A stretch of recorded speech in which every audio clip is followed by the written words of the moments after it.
You ever wonder why you can take a woman from nothing, pay her bills, clear her debts, and build a world for her that she never could have touched on her own, only to have her throw it all away for a man who wouldn't even buy her lunch? It's a psychological paradox that breaks the brains of good men every single day. You think that by upgrading her life, you are buying loyalty. But the harsh reality of human nature tells us a different story. When you give someone a life they didn't earn, they don't look at you with gratitude. They look at you as the ceiling that's keeping them from seeing what else is out there. In her mind, the luxury you provided became her new baseline, and she started to believe she deserved it because of who she is, not because of what you did. If you've spent your life being the provider only to be treated like an option, you need to stay locked in until the final second of this video. We are going to deconstruct the unearned elevation trap and explain why your generosity was the very thing that made you invisible in her eyes. Betrayal is loud, but rebuilding is quiet. If you're the man doing the heavy lifting behind the scenes, consider this your base of operations. We don't do hype. We do high-level discipline. Most men will watch this, nod their heads, and change nothing. I'm not looking for them. I'm looking for the man who is done with the why and is ready for the how. Hit subscribe to join a brotherhood that values silence over shouting and strength over sympathy. Leave a comment if you're standing with US today. Presence is power. Claim yours.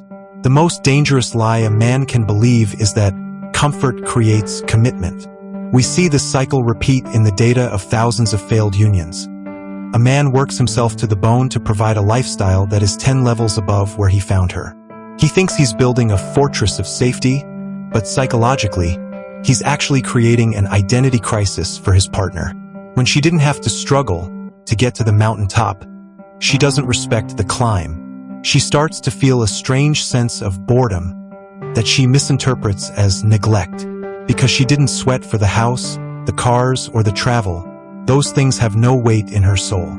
She looks at the man providing it all, and she doesn't see a hero. She sees a utility. She starts to wonder if a more exciting man could give her the same things plus a spark that she's lost because life has become too easy. This is what we call the pedestal paradox. By putting her in a position she didn't earn, you've essentially told her that she is the prize and you are the fan. And nobody respects their fans. The moment she realizes that her lifestyle isn't tied to her character or her contribution to the relationship, she loses the fear of loss. She starts to believe that the universe owes her this level of comfort. And if you won't provide the emotional highs to go with the financial security, she feels justified in looking for them elsewhere. You are the victim of resource desensitization when your hard work is treated like background noise. Let's talk about Julian. Julian was a man who came from nothing and wanted to give his wife, Maya, everything. When they met, Maya was struggling, working 2 jobs just to keep her head above water. Julian stepped in like a knight. He paid off her student loans, bought her a car, and eventually told her she didn't have to work at all.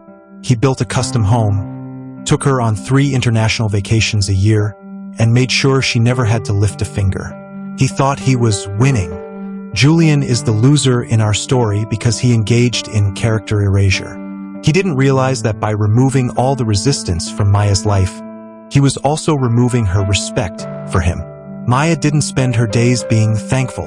Instead, she spent her days on social media, comparing her luxury life to others and feeling a deep sense of emptiness because she had no skin in the game. When Maya met a bartender at a high-end lounge, a man with no money, no stability, and no future, she was electrified. Why? Because that man represented the risk that Julian had sanitized out of her life. When Julian found the messages, he didn't lead, he pleaded. He reminded her of the house, the trips, and the debts he paid. He essentially tried to invoice her for loyalty, but Maya just looked at him with disgust. In her mind, Julian was just a contractor who had finished his job. She didn't feel guilty for betraying the provider. She felt suffocated by the debt she could never pay back. Julian lost everything: the house, half his assets, and his self-esteem, because he tried to buy a woman's heart with a lifestyle she hadn't invested in. He proved that a man who builds a world for a woman who won't help him carry the bricks is a man who is just building his own prison. He was a victim of investment imbalance, showing us that when the gift is too big, the receiver eventually starts to hate the giver. The deep psychological root of this is the resentment of the debtor. There is a dark side to human nature that we don't like to talk about. When you do too much for someone, you make them feel small. If they don't have the internal strength to be gracious, they will subconsciously start to villainize you to make themselves feel equal. They have to find reasons to be angry with you so they don't have to feel guilty about the fact that they are living off your labor. This is why, after you've given her the world, she suddenly starts complaining about your tone, your hours at work, or your lack of presence. She is searching for a moral escape hatch. We also have to look at this status recalibration. When you lift a woman up to a new social class, she doesn't just see you anymore. She sees the world you've introduced her to. She starts to look at the other high-value men in that circle and forgets that you were the bridge that got her there. She starts to think, if I could get a man like Julian to do all this for me, maybe I can get an even better man to do it now that I'm at this level. It's a hypergamous reset that is triggered by your own generosity. You groomed her for a market that she now thinks she can conquer without you. The reality is that respect is a product of shared sacrifice. If she didn't bleed with you in the trenches, she won't celebrate with you in the palace. She will just treat the palace like a hotel. Strong men understand that luxury is a reward for a partner, not a bribe for a stranger. When you lead with your wallet or your ability to solve problems, you attract women who are problem-centric, not partner-centric. You are the source. You are the engine. If the passenger is complaining about the view while you're driving the car you bought, you don't drive faster. You pull over and open the door. You have to realize that providing is a leadership skill, but over-providing is a control tactic that always backfires. If you try to make her life perfect, so she'll never want to leave, you are actually making her life boring, so she'll eventually want to stray. A woman needs to feel the weight of the relationship. She needs to know that the life she has is a direct result of the unity you share. If she thinks the life is hers and you are just the ATM, she will withdraw the loyalty the moment the emotional ATM across town offers a new experience. You are a sovereign man, and a sovereign man knows that the only life worth giving a woman is the one she is willing to protect at your side. Average men look for excuses. Disciplined men look for results. If you're the man who does the work when the room is empty and the cameras are off, you've found your circle. Don't just nod and scroll past. That's what the masses do. Subscribe to anchor your standards. Drop a comment to mark day one of the new build. No HYP, no hice. Just the blueprint. Step up or step aside. The third psychological reality of the unearned life is the parasitic drift. We see it in every study of power dynamics. When one person carries the entire economic and emotional load, the other person begins to regress. They don't become more grateful. They become more infantile. In her mind, the bills get paid by magic, the house stays clean by expectation, and your stress is just something that makes you less fun to be around. She starts to look at your work ethic as a competitor for her attention. You are the victim of functional invisibility when she starts complaining that you work too much, while she is literally spending the profit of that work on a lifestyle that allows her the free time to stray. The sovereign man understands that a partner who doesn't contribute to the war chest will never truly value the peace it buys. Then we have to confront the fantasy of the fresh start. Because she didn't build the life she has with you, she has no concept of replacement cost. In her delusional state, she believes she can take her current standard of living and simply transplant it to the other man. She thinks the lifestyle is attached to her, not generated by you. This is a psychological blind spot that leads to the most arrogant betrayals. She thinks she can keep the house and bring in the lover, Strong men realize that the only way to break this delusion is to disrupt the resource flow with surgical precision. You have to show her that the oxygen she's breathing is filtered through your effort. And when you exit, the atmosphere changes instantly. Let's look at the ascension of Callum. Callum was a man who spent 15 years building a legacy for his family. He gave his wife, Elena, a life of absolute leisure. Country clubs, luxury SUVs, and a staff to run the house. When Callum found out Elena was having an affair with a fitness instructor 10 years younger than him, Callum didn't argue. He didn't ask her how she could do this after everything he gave her. He realized that reminding a thief of the value of what they stole is a waste of breath. Callum is the winner in our story because he utilized the law of resource reclamation. Callum didn't give her an ultimatum. He gave her reality.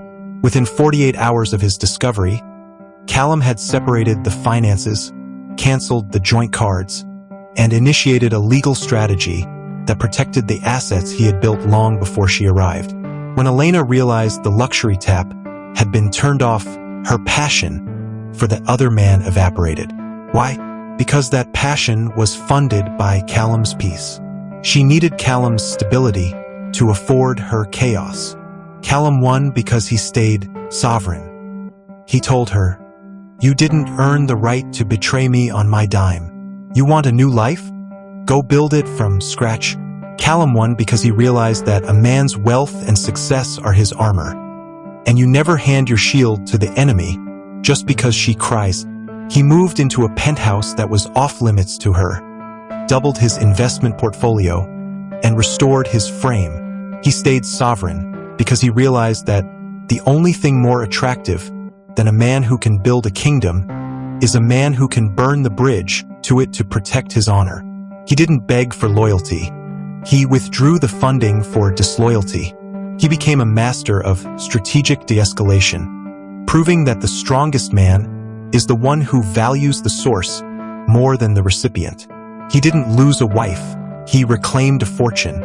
The fourth major psychological realization is the myth of the shared history.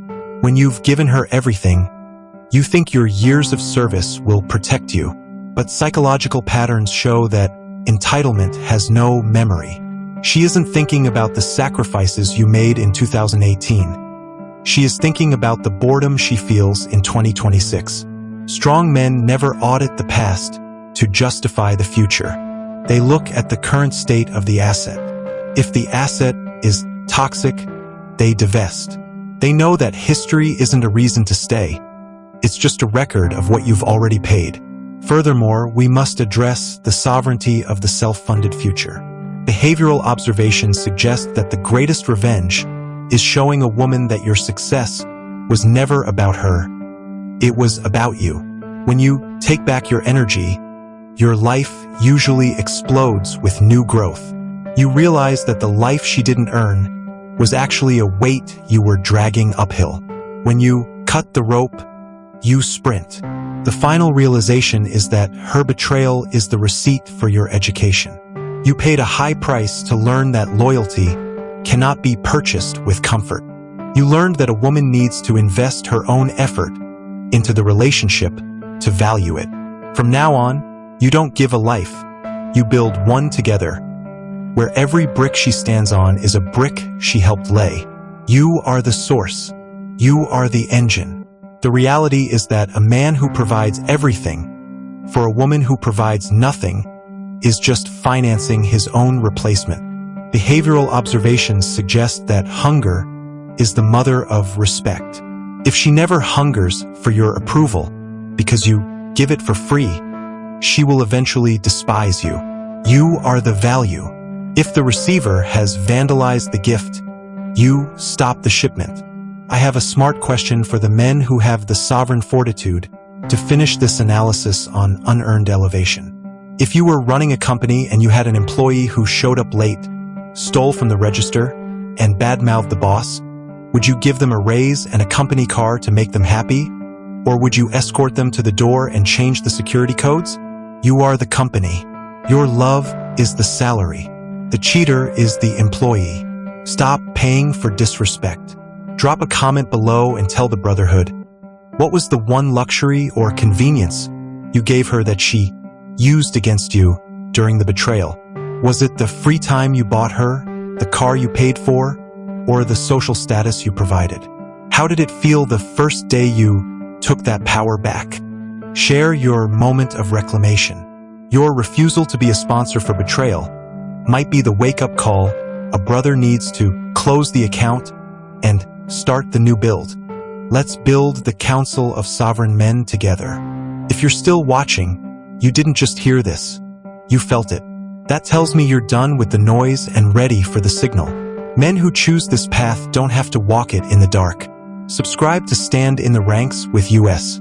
Drop a comment and tell me exactly what hit home. I pay attention to the men who speak up. Stay disciplined. Hold the line. Do the work. I'll see you in the trenches next time.